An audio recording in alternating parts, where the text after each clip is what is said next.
My guest is Gary Lees from Habitat for Humanity. It's such a wonderful organization. Well, thanks, Donna. We do a lot of great work here in our community.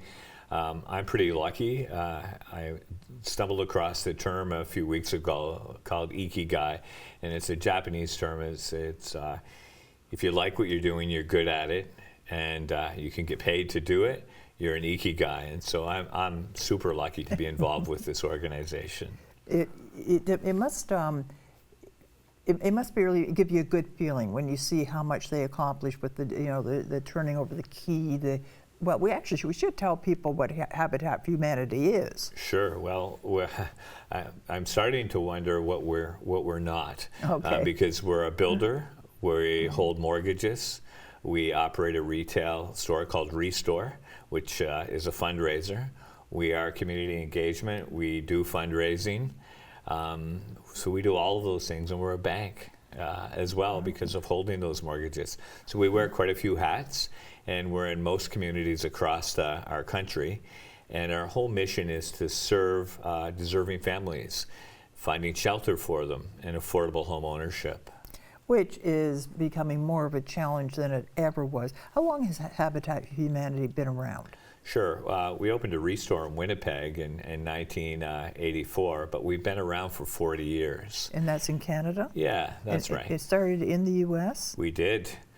The U.S., Millard Fuller and Jimmy Carter, who, by the way, was 100 years old yesterday. That's right. Got together and helped some families, and then that concept kicked off. And affordable home ownership, we're a hand up, not a handout. We build a home for a hardworking family. They may not be able to afford a conventional mortgage, so we sell them that home, and we try to keep the costs of the build down. We sell them the home at market value, and then traditionally speaking, in the next phase, we turn into the bank, and we hold their mortgage at 0% interest over 25 or 30 years. Therefore, that family doesn't have compound interest like most of us on a mortgage. It makes their income level in today's market down to about $60,000 to $80,000 a year, family income, and they can get into a brand new home. Their kids can flourish. They've got shelter, security, and all of the things that we find essential to a community. That backyard to throw a baseball around in, the whole thing that you dream of, that the way we were raised. We do. And I mean, statistics are showing us that dream's going away a little bit, but we're still a part of that dream, and we believe in that. We are diversifying and changing our scope of interest, and trying to help in different ways. We know there's a huge homeless population as well, and so we've went that direction here in Kingston a little bit too with an exciting project. So that was the tiny homes. That opened last spring, as I remember. Yeah, we've been a couple of years kicking it off. Our tiny home project's a development down in Shannon Park, right on Macaulay Street. It's a pilot project that we've been involved with our municipality with. And we almost have occupancy. You're going to find in the next couple of weeks tenants moving in there. There's 8 tiny homes. They're permanent residents. They come with washer, dryer, fridge, stove. We have these great heat source systems, heat pumps that are on the exterior of the building, hot and cold, about heat and cool air in the summer at about $50 a month. We're thinking the utilities bill will be. Wow, that's amazing.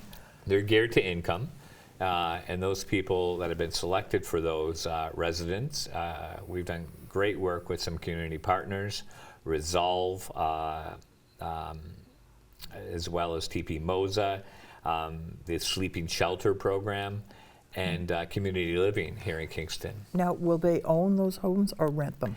They're going to rent those. Okay. These people have had challenges in their lives, and so we're getting them off the street, or they were at risk of homelessness, and they're going to be moving into these. We'll subsidize this project and work with the municipality to keep them in a nice, decent place to live. Well, they're how many square feet?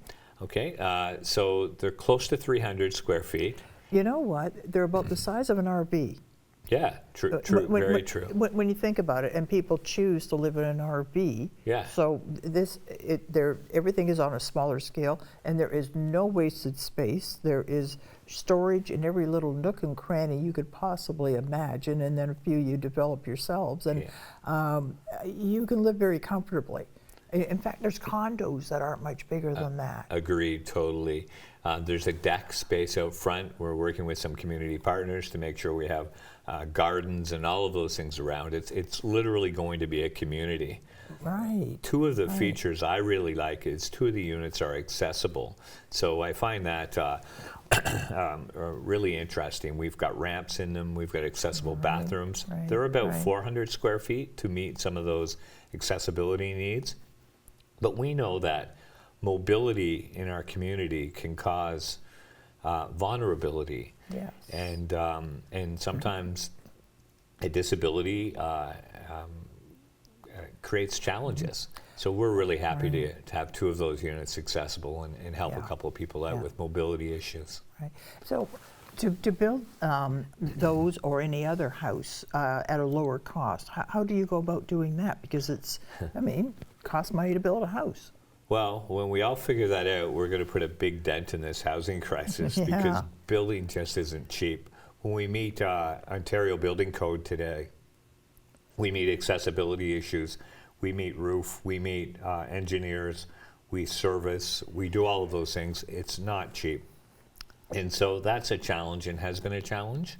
But when we have partners with like our municipality, we have partners like McCoy's Bus Line, DuPont, Starbucks, Coca-Cola, Lafarge, all of those people, they chip in with these projects.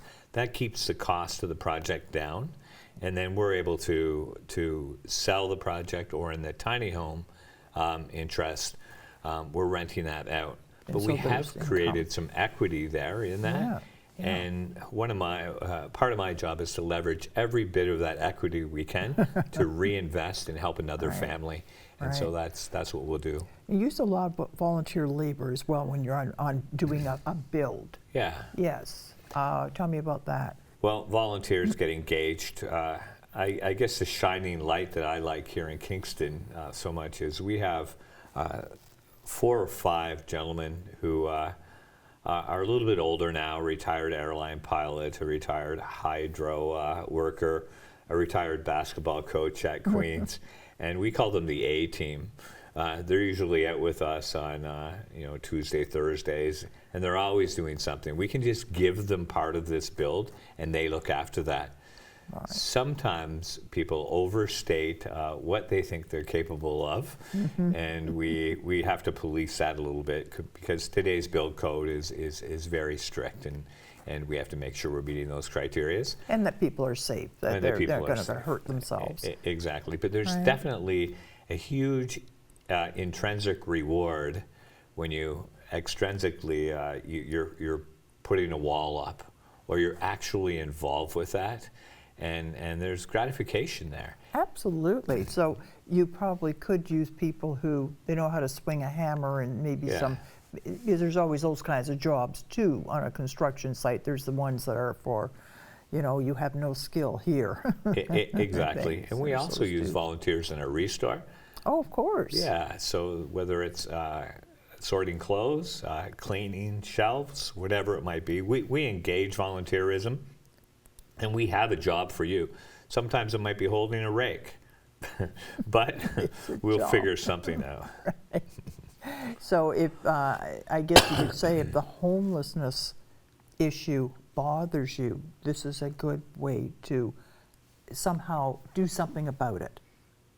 Yeah, it for sure is. This is a challenge, not only in Kingston, and it's a global challenge. Right. And so with our tiny home project and the rental, geared to income rental, and pulling these individuals from the non-housed list, or they're at risk of being homeless, is a pretty great feeling program. I see more of it happening. We need to get this one completed and then think our thoughts from there as well. You will see Habitat always involved in affordable home ownership. This is a bit of a change, But I'm excited to complete the project and give these people some shelter, a safe, decent place to live. So next is more tiny homes, another house for a family. What are you thinking? Yeah, next will be a semi with 2 families being served. We'll do that, I believe we're going to Wilson Street, but we also have some property that's getting freed up in central Frontenac, north of here, which would show us building 4-unit townhouse per year for 10 years. We also, in Peterborough, have just completed a 41-unit condo, which is a shared revenue with families. Wow, that is innovative. We're going to get innovative here. You're going to see a big project. Our municipality have really engaged Habitat recently, in particular, and I see good things in our future. And I think we're well on track to put a bigger dent in this housing crisis than ever before. Wow. So if you'd like to help Habitat for Humanity in one way or another, volunteering, or you've got some money that you'd like to donate to them, the information is on the screen. Thank you so much for coming in today. Thank you.